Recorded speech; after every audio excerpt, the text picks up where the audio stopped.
All right. LDBC, this is your boy Coach Sheldon Harrison. You're live on the Coach Sheldon Harrison Combat Sports Show live. Guys, I'm elated. You guys know, or maybe you didn't know, I'm a huge Nonito Donaire fan. Huge fan of Nonito Donaire. So, I was pretty excited about this fight. I was really excited to see Nonito Donaire in the World Boxing Super Series tournament. I was excited, because I hadn't really been keeping up with the small guys in the weight classes, but to see Nonito Donaire back, man, listen, man, it's brought back a lot of memories, man. Nonito Donaire, he looks noticeably older, and, to me, he's not that old, but he looks noticeably older since the time he fought Nicholas Walters and since the time he fought Guillermo Rigondeaux. So I didn't know how his reflexes would be. I didn't know how he would measure up against this young Ryan Burnett. I didn't know. But it seemed like Burnett was about to, put a boxing lesson and just school Nonito Donaire. But you saw Nonito Donaire hitting the short, crisp hooks to the body.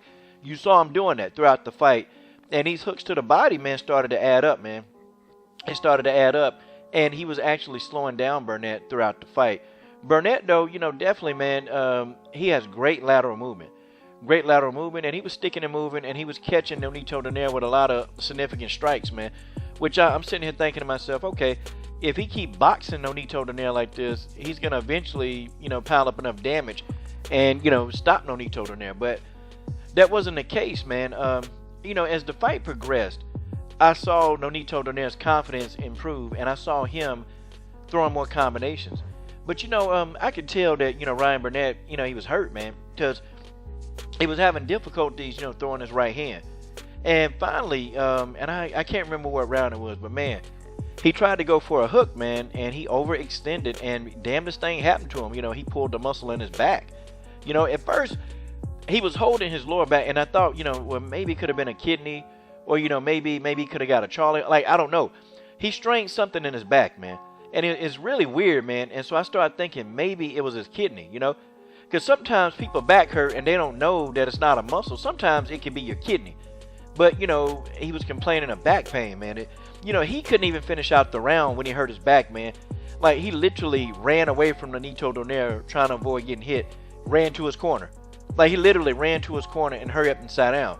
So you can clearly see he was hurt, and dude took a knee in the fight. So I don't know what happened. It was a freak of nature accident. And Ryan Burnett did not come out for that final round. He didn't come out. And so Nonito Donaire won the fight by default because Ryan Burnett couldn't come out. So it was counted as a stoppage. Shout out to Nonito Donaire. Nonito Donaire did not look bad. His hand speed seems to still be intact. Okay. Now, he don't move around as much as the Nonito Donaire of old. He don't move around like that, But his hand speed, to me, is still blazing. It's still pretty fast. And he was catching Ryan Burnett with a lot of combinations. And I thought that, as the fight progressed, and as, before Ryan Burnett hurt his back, Nonito Donaire was doing a good job, man. He was doing a good job of catching him. And, I even seen Nonito Donaire countering with the left hand. So, I mean, it was a good fight, man. I thought that even if the fight would have went to the cards, I thought that Nonito Donaire would have still won the fight. But nonetheless, man, it's a good win. Things happen. This is boxing. Anything can happen. You guys tell me what you think about this fight. This is your boy Coach Sheldon Harrison. I'm done. What are you waiting on? Subscribe.